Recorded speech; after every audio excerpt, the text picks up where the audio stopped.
Before we argue about the world, let's pause and ask a better question.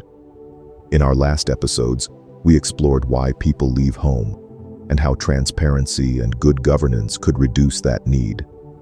We looked at the systems that fail people, the broken promises, the misused resources, and the gap between what governments say and what they do.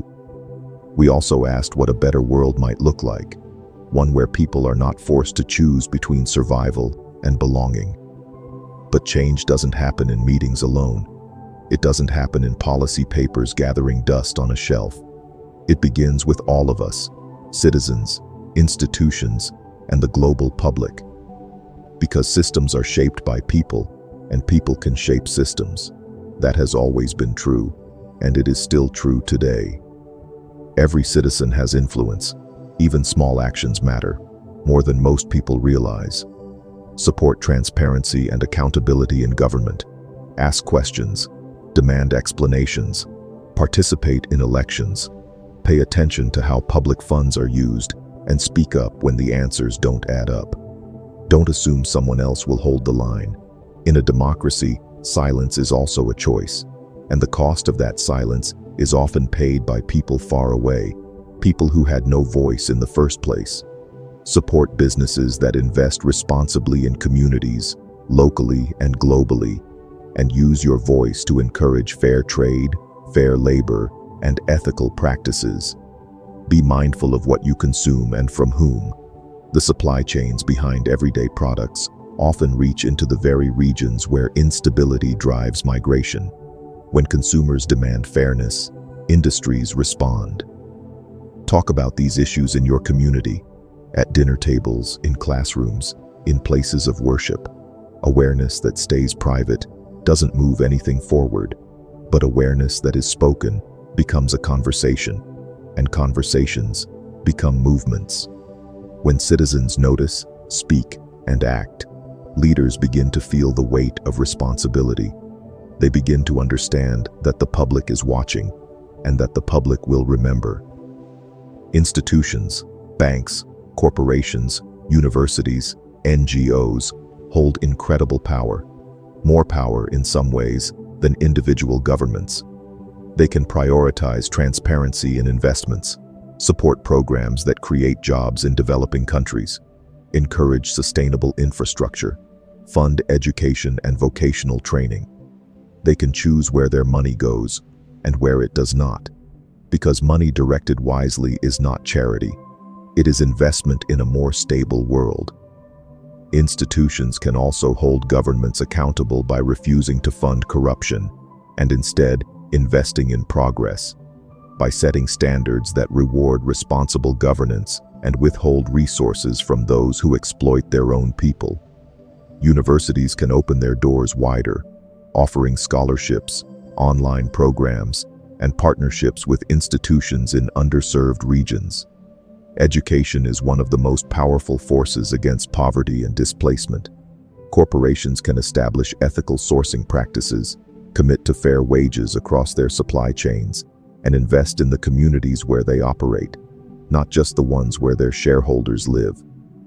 NGOs and civil society groups can amplify the voices of those who are rarely heard, bringing data, stories, and lived experience to policymakers who might otherwise make decisions in isolation. Their influence can amplify the work of citizens, making reform faster, fairer, and more lasting. And when institutions and citizens move together, the pace of change accelerates. The world is connected in ways no generation before us has ever experienced. A video filmed on a phone in a refugee camp can reach millions of people within hours. A petition signed in one country can apply pressure to a government on the other side of the world. Global citizens can shine a light on injustice without borders. Social awareness campaigns, journalism, advocacy, these all increase accountability. And accountability, even when it is uncomfortable, is one of the most important tools we have for creating the conditions where people can stay home and build the lives they dream of. Attention matters. Pressure matters. Knowledge matters. In the age of information, ignorance is no longer inevitable. But choosing to look away is still possible, and choosing to engage is still a decision that must be made every day by each of us. When the global public watches, shares, and supports change, governments and leaders have fewer places to hide, and the people most affected by failure, the families, the communities, the children, have more people standing beside them. Awareness is only the first step.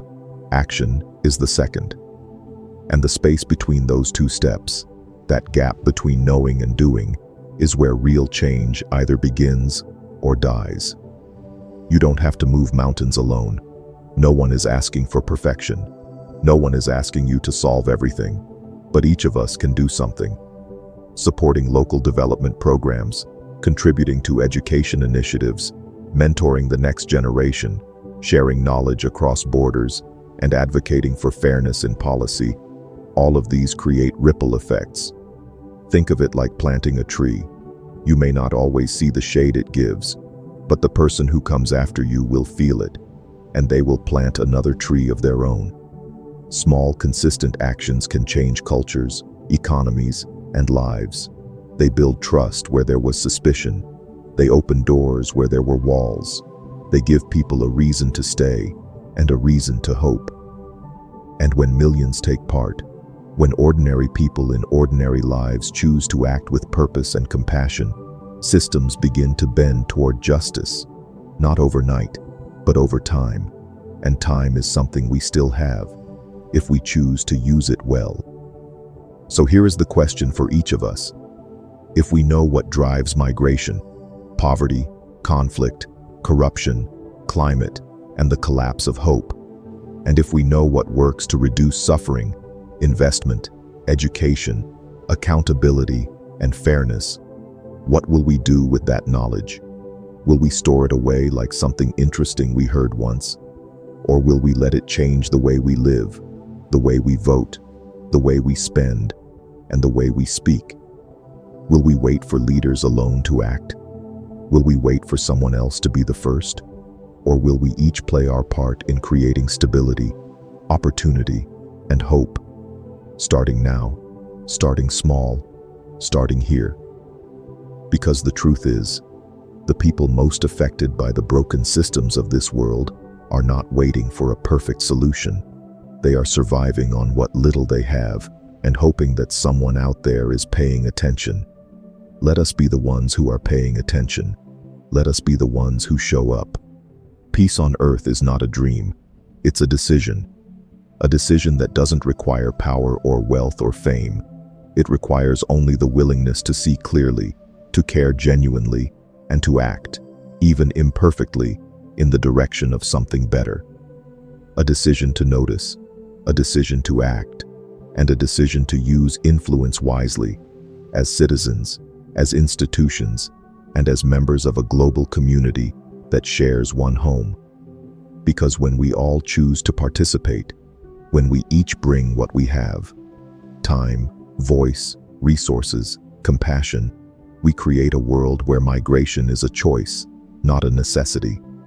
A world where a child does not have to cross an ocean to find the life they deserve. A world where dignity is not a destination, but the starting point. And every step toward peace begins with a question.